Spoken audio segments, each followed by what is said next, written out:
I dreamed India into existence. Not that it was my personal, private dream, but a believable movie reasonably constructed from the group psyche. It was comforting, this dream, cushioned, as it were, with familiarity. It tamed the wild profusion of things, using the sights, sounds, and faces of India as its raw material. Everything might appear different from my ordinary world back home, but I knew that this was the way it was supposed to be. It was a good dream. It made me feel happy. I recognized India immediately, like meeting a blood relative for the first time, because I carried with me, deep inside, images corresponding to what I saw on the outside. Later I realized these images resembled Orientalist paintings of the 19th century Europe. I saw that same dome dwelling as the artist Delamain. I learned to label it a dargah, the tomb of a Sufi saint. I searched the back streets of the Muslim quarter, looking for Deutsches water cellar, knowing full well that I would never drink that water, guaranteed dysentery. But I would enter his doorways. I dreamed the Orient fueled on these images and others that filtered their way down 100 years into my thoughts. By their circuitous expansion into popular culture, into literature and film, I was informed, prepared. I was ready for that sensuality, promise, terror, spirituality, delight, and intense energy that I had been promised.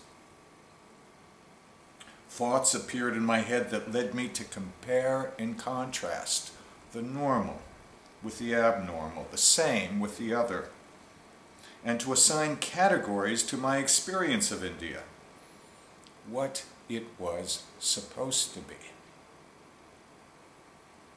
But I was unable to understand then that there was another India right under my feet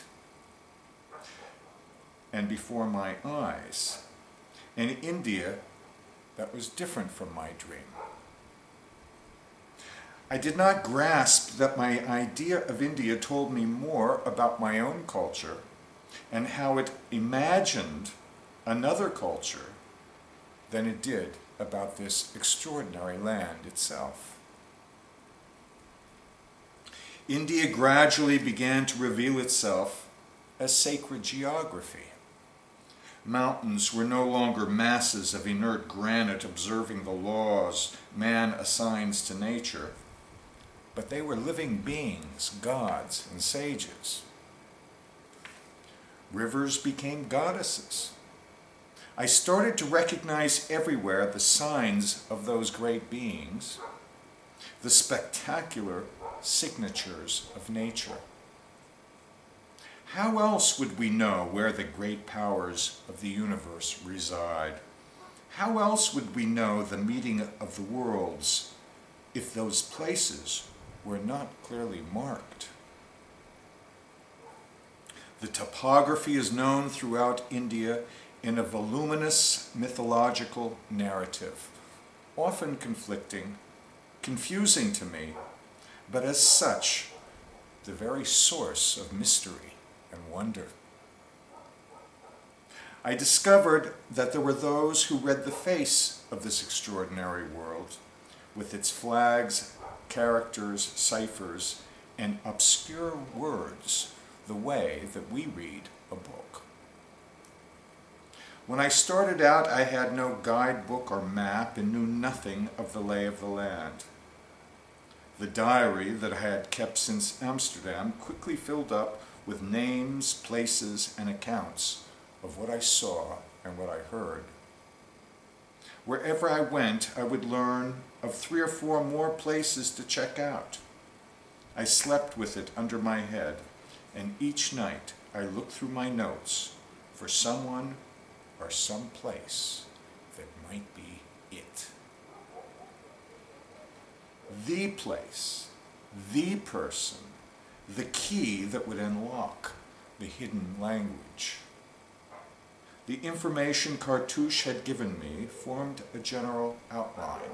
I traveled south, all the way to what was then called Trivandrum, but now is called Tiruvananthapuram, and then slowly I headed north again to the Himalayas.